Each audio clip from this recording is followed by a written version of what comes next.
Hello friends, welcome to my channel. ఎలా ఉన్నారు మీరందరూ? మీరందరూ బాగుండాలని నేనైతే మనస్ఫూర్తిగా కోరుకుంటున్నాను. ఎవరైనా నా ఛానల్ కొత్తగా చూస్తున్నట్లయితే నా ఛానల్ సబ్స్క్రైబ్ చేసుకోండి. ఇప్పుడైతే పిల్లలు స్కూల్‌కి వెళ్ళిపోయారు. మా హస్బెండ్ ఆఫీస్‌కి వెళ్ళిపోయారు. ఇంకా అందరూ వెళ్ళిపోయిన తర్వాత ఇంకా నా ఫ్రెండ్స్, నేను మాట్లాడుకోవడం, నేను పాట పాడుకోవడం అంతా కిచెన్‌లోనే జరిగిపోతదండి. ఇంకా గిన్నెలతోనే ఉంటుంది. నాకైతే ఒక 2, 3 గంటలు ఆ కిచెన్ నుంచి బయటికే రాను. అయితే ఈరోజైతే దాంతో పాటు కిచెన్ గూడా క్లీన్ చేసుకుందాం అనుకుంటున్నాను. కిచెన్ క్లీనింగ్ అంటే ఒక్క రోజులో అయితే గాదండి. 2 రోజులు పడతది కాబట్టి, ఒక సైడు ఒకరోజు, ఇంకొక సైడ్ సెల్ఫ్‌లు ఇంకొక రోజు చేద్దాం అనుకుంటున్నాను. చాలా రోజుల నుంచి క్లీన్ అయితే చేయలేదు. ఎందుకంటే కిచెన్ క్లీన్ చేయాలంటే ఒక కరెక్ట్ టైము అంటే నెలకొక్కసారి మాత్రం చేస్తాను. ఎందుకంటే సరుకులు తెచ్చుకుంటాం గదా! తెచ్చుకున్నప్పుడు ఆ డబ్బాలు క్లీన్ చేసుకుంటా. దాంతో పాటు సెల్ఫ్‌లో ఉన్నటువంటి పేపర్సు, కవర్సు అవన్నీ కూడా ఆహ్, తీసేసి మళ్ళా కొత్త అంటే దులిపేసుకొని మళ్ళీ కొత్త పేపర్స్ చేస్తానండి. ఇవైతే ఆహ్, మరి ఏమంటారు, బ ఆనియన్ బుట్టి ఏమంటారండి?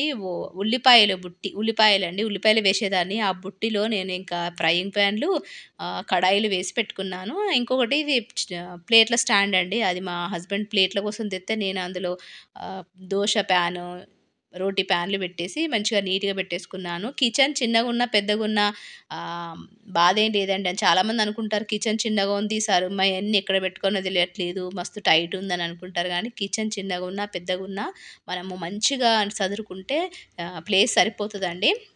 ఇంకోటేందంటే కిచెన్ చిన్నగున్నప్పుడే చాలా బావుంటదండి చూడ్డానికి. అన్ని గిన్నెలన్నీ గూడా మంచిగా మెరుస్తూ, మంచిగా నీట్‌గా కనబడుతూ ఉంటాయండి. చాలా పెద్దగా ఉంటే, కబోర్డ్‌లుంటే అవి మనకు కనిపించవు. విశాలంగా ఉంటది కాదనట్లేదు కానీ, పెద్ద అంటే మనము చిన్న కిచెనయితే మనం ఎక్కువ మెయింటైన్ చేయడం మనకు ఎక్కువ పని పడదండి. పెద్ద కిచెనయితే దాన్ని ఊడవడం, దాన్ని మెయింటైన్ చేయడం కూడా చాలా కష్టం.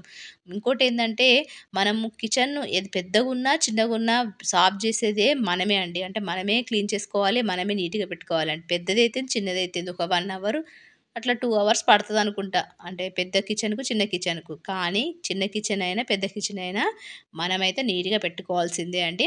కబోర్డ్‌ల విషయానికొస్తే కబోర్డ్‌లు అనుకుంటాం కబోర్డ్‌లుంటే మంచిగుంటది కిచెన్ అని. కానీ కబోర్డ్‌లో మంచిగుంటుంది. కానీ ఆ గిన్నెలు తోమిన తర్వాత వాటిని డ్రై చేసి మంచిగా క్లీన్ చేయాలి. చేసి కబోర్డ్‌లో పెట్టాలి.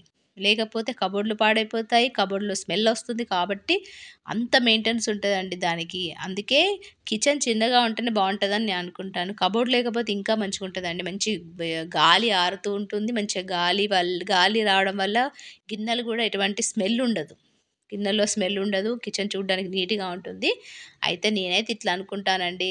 ఎందుకంటే ఇగ మనం రెంట్ ఇంట్లో ఉన్నప్పుడు మనం అడ్జస్ట్ జేసుకోవాల్సిందే అండి. ఇంక కబోర్డ్‌లే గావాలే, అయ్యో! పెద్ద కిచెనే గావాలంటే ఇగ మనకు ఎలా ఉందో లైఫ్ అలాగే ఎళ్ళిపోవాలి గానీ, కొత్త వాటి కోసం మనము ఆలోచించొద్దు. కొత్త వాటి గురించి మనము ఆలోచించడం గాదండి. అంటే వేరే వాళ్ళకున్నాయని చెప్పి మనం బాధపడొద్దు. మనకి ఏ విధంగా రాసిపెట్టుంటే ఏదైనా లైఫ్ అలాగే జరుగుతుంది గానీ, ఆళ్ళకున్నయి మనకు లేవని మాత్రం అనుకోవద్దు. మనకు గూడా ఎప్పుడైనా టైమొస్తదేమో అలా అనుకోవాలి తప్ప ఇంకా ఇదే అన్నట్టు మాత్రం ఉండొద్దండి. ఎప్పుడూ ఒకలాగుండే రోజులు ఎప్పుడూ ఒకలాగుండవు అని నేననుకుంటా అండి. అయితే ఈరోజైతే కిచెను క్లీన్ చేసుకుందాం అనుకున్నాను గదా! ఒకవైపయితే క్లీన్ చేసేసాను. ఇంకొక సెల్ఫ్ వైపుంది. అది రేపు చేస్తాను. రేపు చూపిస్తాను నా వీడియోలో.